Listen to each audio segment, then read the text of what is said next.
Dans le cadre de son 50e anniversaire de fondation, la Fédération des astronomes amateurs du Québec désire souligner, par des témoignages, la passion de ceux et de celles qui se sont impliqués au sein de son organisation.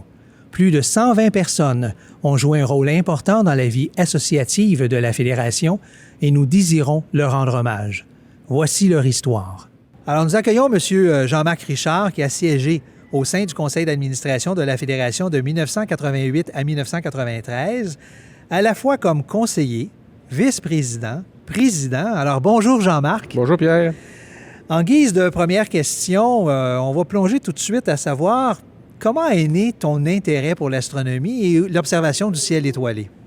C'est un peu bizarre. Je faisais de l'animation avec un groupe de scouts. J'étais animateur et puis un soir, j'ai décidé d'amener les jeunes sur un petit monticule qui était à côté du camp. On faisait le camp d'été.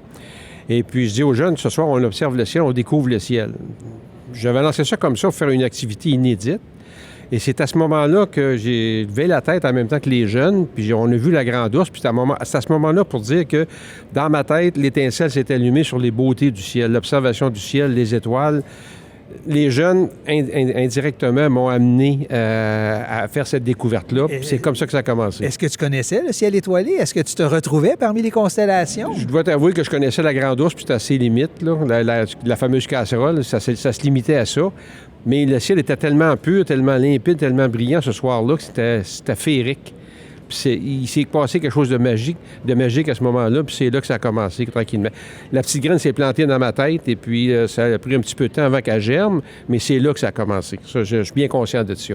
Et par la suite, quel était le prochain... Bien, disons que par la suite, je me suis acheté une lunette qu'on appelait dans ce temps-là distribution consommateur, une lunette commerciale là, de basse qualité, mais dans ce temps-là, on avait un budget qui était assez limité, là, environ 125 $ que ça se vendait. Et j'ai commencé à regarder la Lune et les planètes. Je suis devenu membre de la Société d'astronomie de Montréal. Et là, l'enchaînement s'est fait. Plus j'avançais, plus la passion est arrivée. Il y avait des cours d'initiation à l'astronomie qui s'offraient à l'Université de Montréal aussi en même temps. Alors, tranquillement, j'ai embarqué dans la passion. De plus en plus, c'est devenu grandissant. Et comment cet intérêt-là... Bon, oui, on connaît de plus en plus l'astronomie, mais en même temps... Oups, on se dirige au sein de la Fédération. Qu'est-ce qui s'est passé? En fait, il est arrivé le club de Laval, évidemment, que j'ai fondé avec quelques amis. Avec toujours la passion motivant. Quand on regardait les activités qui se passaient à la Société d'astronomie de Montréal, j'ai dit, pourquoi à Laval, on n'a pas un club? On s'est mis des amis à partir de là. Puis avec le club qui s'est fondé, la Fédération a collaboré dans ce temps-là, la GAA, l'Association des groupes d'astronomes amateurs. Et cette association-là, cet organisme-là, a aidé beaucoup le club à se fonder à Laval. Et j'ai appris à connaître ces gens-là aussi. J'ai fait un bout avec le club, puis tranquillement, au cours des congrès qui ont suivi, auxquels j'ai participé, j'ai eu le goût de m'impliquer au niveau de la fédération et de donner un peu de temps à l'organisme pour contribuer là, à faire rayonner l'astronomie au Québec. Oh, puis à l'époque de ton implication, parce que là, on parle ici quand même des années 88 à 93, quels étaient les grands défis de la fédération à ce moment-là? Il faut dire qu'on vivait au rythme de la disponibilité des subventions au niveau du gouvernement provincial, parce qu'on était un organisme sans but lucratif, on était installé dans les locaux du stade olympique.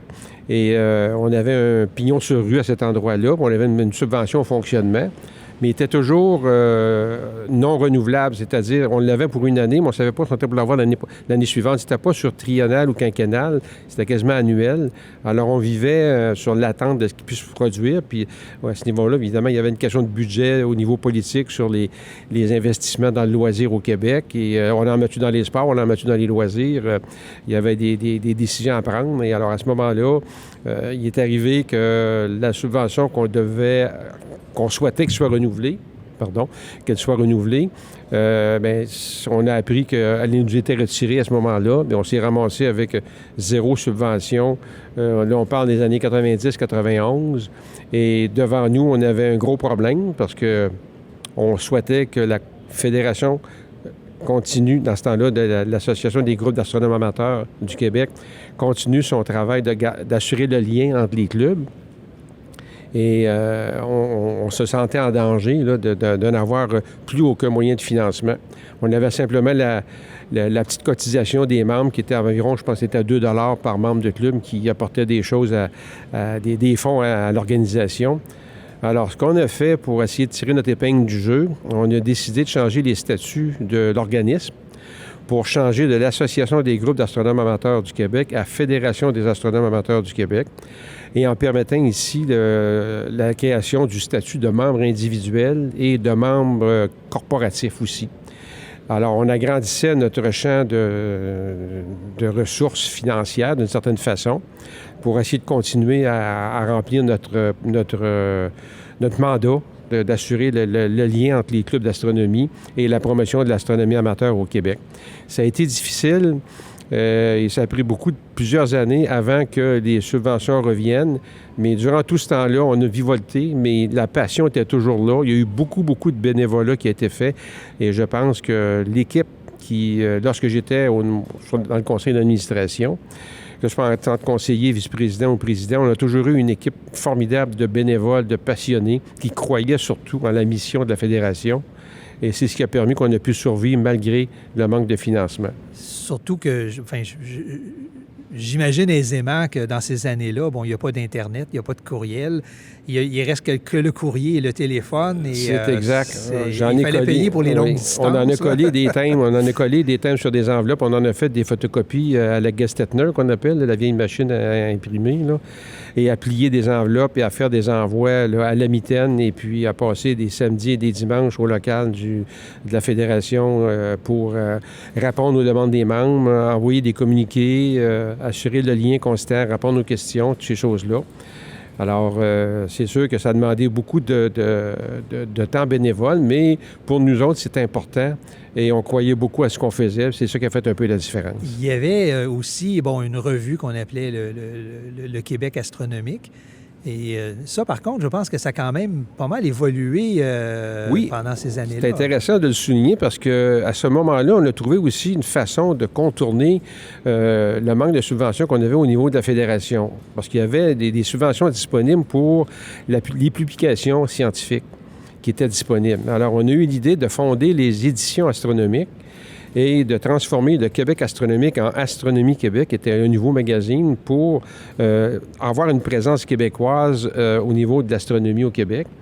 Alors, ça rejoignait aussi en même temps tous les membres de tous les clubs et en même temps le public, parce que la revue était offerte en kiosque, était offerte en abonnement aussi.